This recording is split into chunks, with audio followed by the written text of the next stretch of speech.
In this chapter, we're going to first have a look and see what backflow actually is. So backflow can be described or defined as the protection against pollution of our potable water in water installation systems, either within individual installations or from the premises to the municipal water supply network. So this isn't just between the municipal supply and our domestic installation, but it could be within the installation, for instance, like a townhouse complex, a block of apartments, anything like that, where the water can flow from one unit to another unit and contaminate or possibly contaminate the water in the other sections of the installation.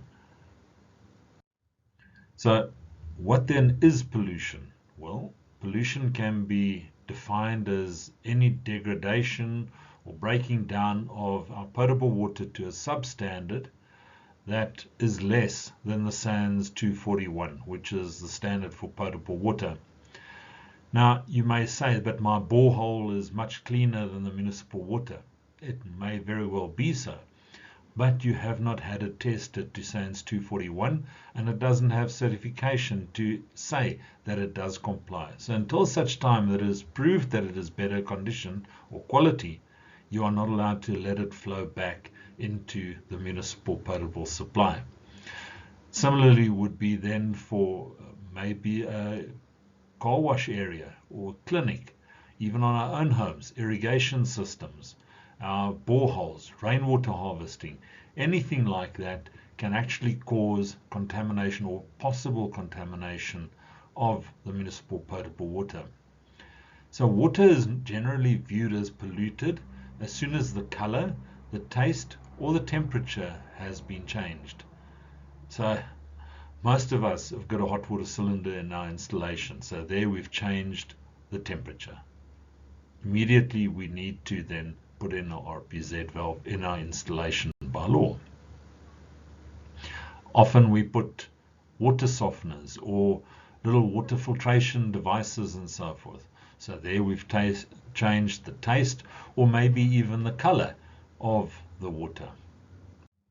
But why will backflow happen? Surely the municipal water pressure is higher than our water pressure and it will not flow back. But in life, things are not that simple. One, you could have a break in the municipal pipe supply for maintenance purposes or due to excavation work that's damaged the pipe. Then the municipality are going to isolate that section to be able to work on it, and it's going to cause a low pressure installation section there. So also for a firefighting scenario where the water tankers are going to be drawing vast amounts of water from the municipal mains and could potentially cause a drop in pressure there. Often in our municipal areas, in our domestic installations, we do not have fantastic water pressure.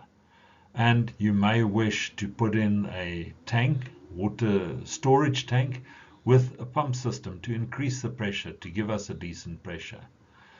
As soon as that happens, we've now got a higher pressure in our installation than in the municipal section.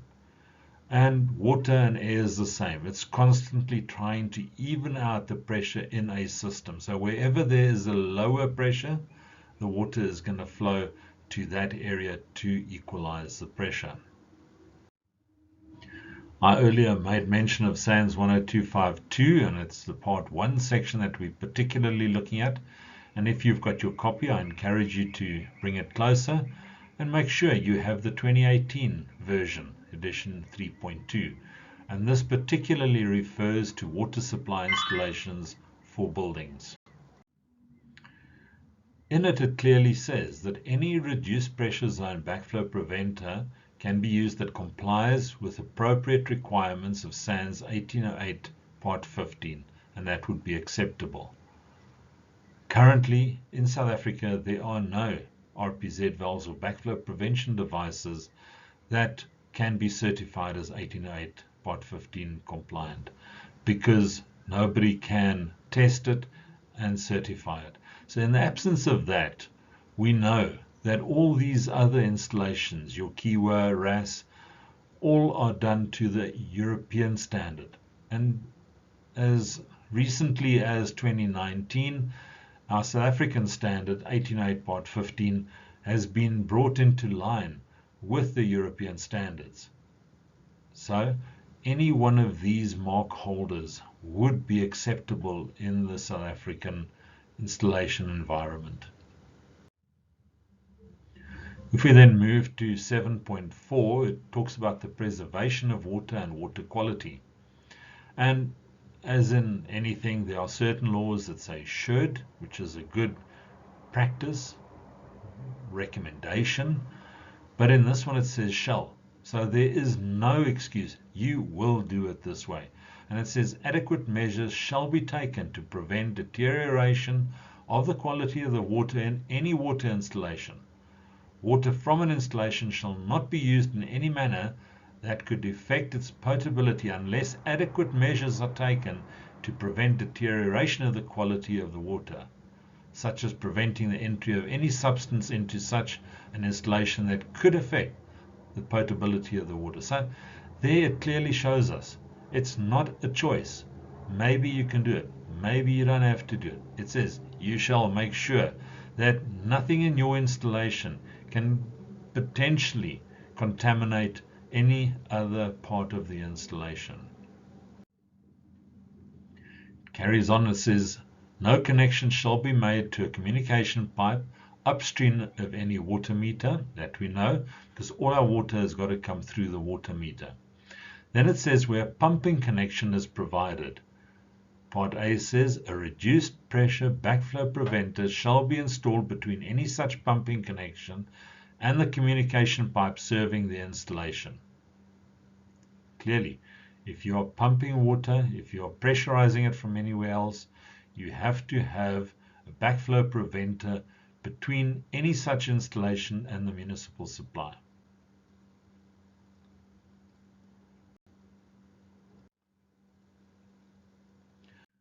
It continues then and says prevention of backflow. Adequate measures shall be taken to prevent back siphonage, and it gives us a list of different installations. It says the design of terminal fittings installed, including any hose bib tap, lab tap, or movable shower units such that a hose or a flexi pipe can be connected to it.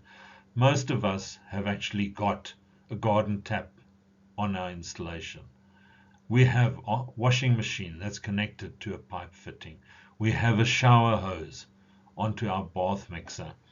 So all of these can possibly pollute water, pull dirty water back into the potable supply.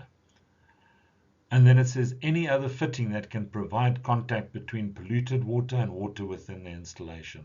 So that would include these combination bath filler and overflows that also could potentially cause backflow. If we then carry on in 7432, it says to prevent any possible backflow, you have to have an appropriate backflow prevention devices as those listed in column 1 of table 12, and you see it on your screens there. There are two different models that you can use: reduced pressure backflow preventer and a double check backflow preventer. On your screens, also on the slide, you see the two different ones. The top right hand side one is your normal reduced pressure zone backflow preventer, and the one at the bottom is your double check valve. However, if we have a look at the next slide,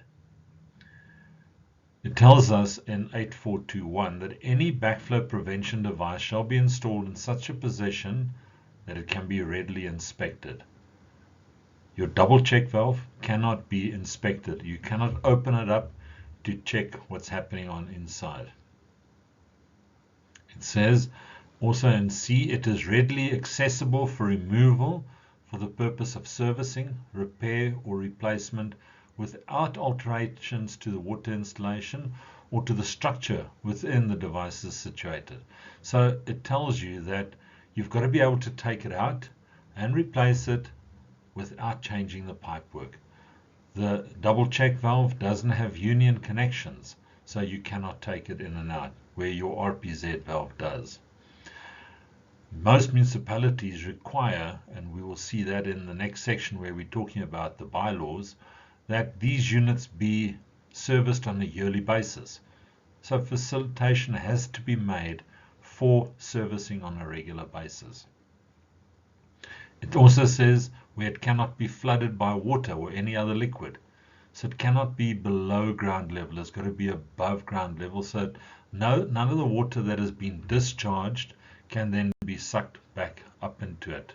And I encourage you to go to the next section where we will actually be looking at the municipal bylaws.